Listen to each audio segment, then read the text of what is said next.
Hello dear students, today we have started our fourth part of our chapter number 11. Our chapter name is Air, Water and Weather. In previous part we learned about the sun and weather, and we also learned about the how to the earth do rotation and to revolution. And we also learned about the air and breeze. Two types of breeze are present in this environment. As first is land breeze and second one is sea breeze. And we also learn about the water and the process of water change into water vapor, and the same water vapors turn into the water. So these process we learn about in our previous part. In this part we learn about the water cycle. Water of the river turn into the water vapor and make a clouds. When clouds are compressed by the air pressure and will fall the rain on the earth, and the earth water back into the river. The whole cycle of the water we call a water cycle. What is the water cycle? Water cycle when जो river का water रहता है वो वेपराइज्ड होकर सन की heat में वेपराइज्ड होकर cloud बनाता है, एंड जो हाई प्रेशर के कारण वो cloud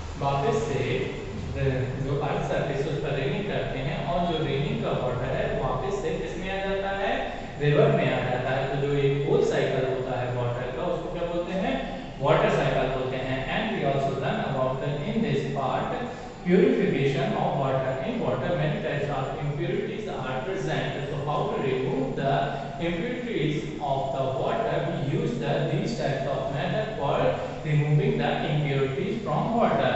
First is sedimentation and decantation.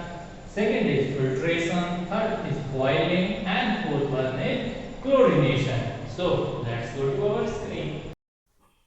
Water cycle.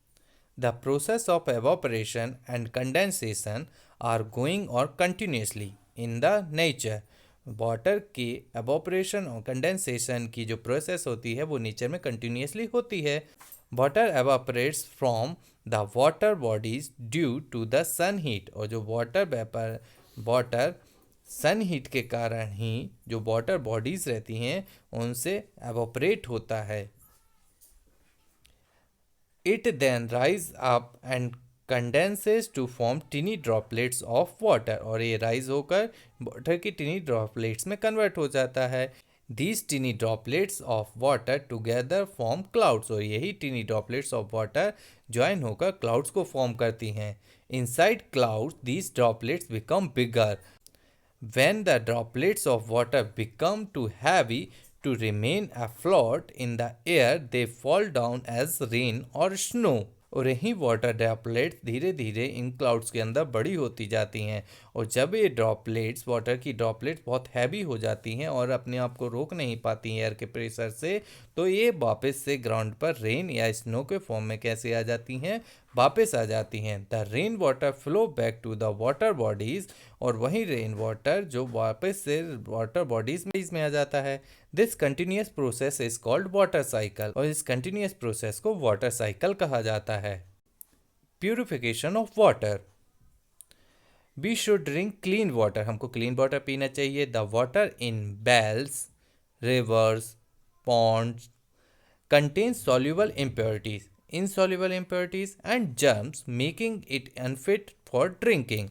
Wells, river और ponds के वाटर में soluble, insoluble impurities और germs रहते हैं जो पीने पर हमको अनफिट बनाते हैं या पीने के लिए अनफिट होता है। Soluble impurities are impurities like salt that dissolve in water and cannot be seen.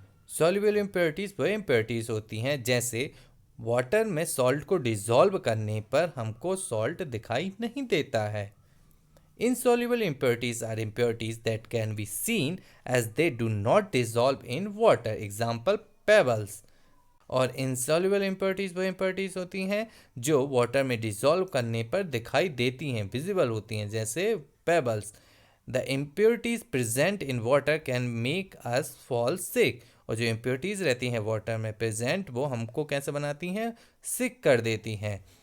Water can be purified by various method, कुछ मेथड्स जिनके द्वारा वाटर को हम प्योरीफाई कर सकते हैं। Some of them are given here, उनमें से कुछ यहाँ है। Sedimentation and decantation, boiling, filtration, chlorination,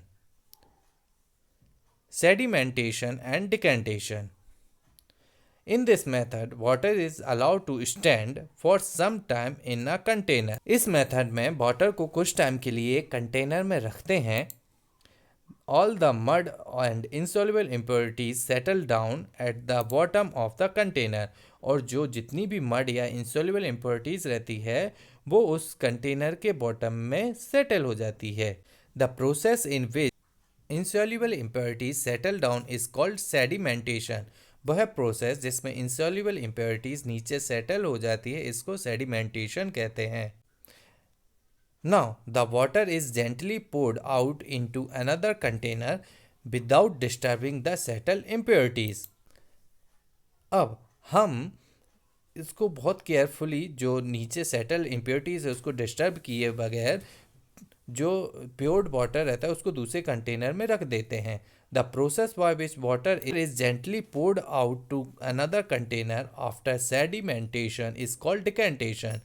वह प्रोसेस जिसमें वाटर को जेंटली दूसरे कंटेनर में पोर कर दिया जाता है आफ्टर द सेडिमेंटेशन प्रोसेस, तो इस प्रोसेस को डिकेंटेशन कहते हैं.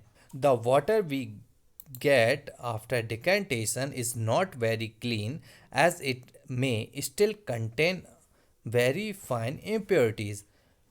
और जो डिकेंटेशन के बाद जो वाटर मिलता है वो बहुत क्लीन नहीं होता है, उसमें कुछ वेरी फाइन मीन बहुत छोटी छोटी इम्प्योरिटीज प्रेजेंट रहती हैं.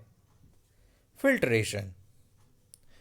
Filtration it is another method to purifying water. ये वाटर को प्योरीफाई करने की एक अनदर मेथड है. In this process water is passed through a filter paper.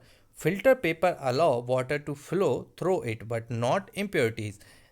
और इस प्रोसेस में एक फ़िल्टर पेपर के थ्रू वाटर को पास किया जाता है. जो फिल्टर पेपर होता है वो वाटर को अलाउ करता है जाने के लिए बट इम्प्योरिटीज़ को नहीं. The impurities are left behind on the filter paper and clean water is collected in a container below.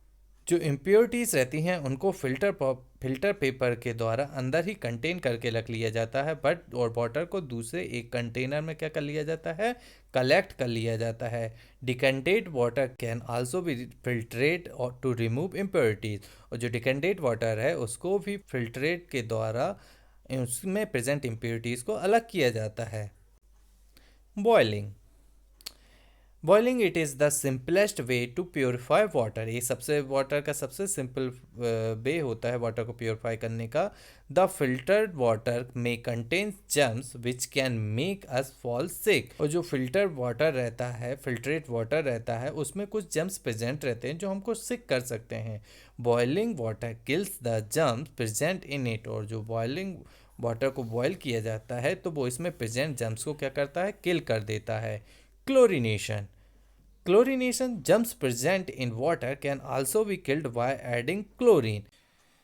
Water में प्रेजेंट जर्म्स को क्लोरीन ऐड करके भी किल किया जा सकता है. Chlorination is the process by which chlorine is added to water to order to kill germs present in it. Chlorination एक वह प्रोसेस होती है जिसमें वाटर में क्लोरीन को ऐड करके उसमें प्रेजेंट जर्म्स को क्या किया जाता है, किल किया जाता है. Chlorine tablets are easily available in the market. और जो क्लोरीन टैबलेट्स रहती हैं वो मार्केट में इजीली अवेलेबल होती हैं. We can also purify water by use water filters like Aquaguard और आरओ एट होम. हमको हमारे घर पर हमेशा वाटर फिल्टर्स का यूज करना चाहिए जैसे एक्वागार्ड या आरओ का. Clean water should be store and handle proper. और हमेशा क्लीन वाटर को स्टोर और उसको प्रॉपरली हैंडल करना चाहिए. It should be stored in clean container. और इनको क्लीन कंटेनर में स्टोर करना चाहिए. Container should always be kept covered. और कंटेनर को हमेशा बंद रखना चाहिए. So what we learn in this part? We learn about the water cycle, how to water vaporize from the river and turn into the cloud, and the present of high pressure clouds fall the raining on the earth, and the earth after the raining earth water turn back into the river. The whole process of the water make a cycle that we call a water cycle. cycle. And we also learn about the purification of water.